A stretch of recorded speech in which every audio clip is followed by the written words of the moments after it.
ఓం నమో వెంకటేశాయ నమః. ఈ గీత మొదటి అధ్యాయంలో అర్జునుడు యుద్ధం చేయనంటాడు. ఎందుకు? ఇది ఎంత నా కుటుంబం, వీళ్ళంతా నా బంధువులు, వీళ్ళని చంపితే నాకు పాపం అని ఒక కాన్సెప్ట్ ఆయనలో వచ్చింది. ఇది అంతా మనందరి కథ. ఇది మనందరి కానీ మన వాళ్ళు మనం కూడా అనుకుంటాం. ప్రతి ఒక్కరి దానికి నా వాడు అని మన ఫ్రెండ్స్, నా స్నేహితులు, భార్య, బంధువులు, పిల్లగాళ్ళని ఇట్ని అనుకుంటున్నాం. అయితే మనం కూడా ప్రతిరోజు ఒక ఇద్దరిని పాల్గొంటూనే ఉంటాం. అది మన కర్తవ్యం వర్సెస్ భావోద్వేగం. మనం ఆ పని చేసే ముందు మనకి ఏమనిపిస్తుంది? చేయాలి కర్తవ్యం కాబట్టి. ఇంకోటి ఏమైందంటే మనకు ఒక భయం అనేది మనకు వస్తుంది. అదే అర్జునుడికి ఇప్పుడు యుద్ధం చేయాలి, కానీ ఆయనకి ఒక భయం అనేది ఏర్పడి ఆయన వెనక్కి తగ్గాడు. దానికి ఇవన్నీ చెప్పాడు, మన బంధువులు ఎట్లా ఇట్టని. అందుకనే కృష్ణుడు ఏం చేస్తాడు, వెంటనే నువ్వు వాళ్ళందరూ చంపాలని గట్టిగా గదమాయించి చెప్పాడు.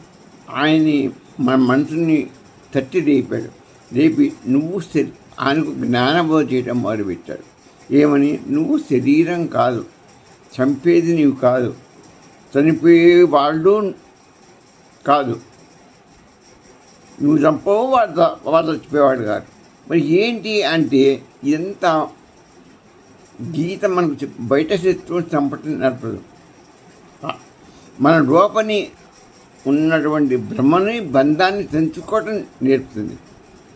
గీత మనకు బయట శత్రువుని చంపడం నేర్పదు. గీత మన లోపల ఉన్నటువంటి భ్రమ, ఏంది యుద్ధం చేస్తామో చేయడమో, లోపల ఏది మనకు అన్ని భ్రమలు ఉంటాయి. మన వల్ల అవుతుందా, మన వల్ల కాదా అని, ఇటువంటి చుట్టాలు కదా, వీటి దంపతి ఏమవుతుందో, పాపం వస్తుంది, ఇటువంటి అన్నీ ఉంటాయి. ఆ బంధాన్ని తెంచుకోవటం నేర్పుతుంది. ఈరోజు నువ్వు ఏదైనా చేయటానికి వెనుకాడితే ఆ క్షణంలో మనం ఏమనుకోవాలంటే, ఈ భయం ఎవరికి? ఈ శరీరానిక, మనస్సుక కాదు. ఇదంతా దేనికి?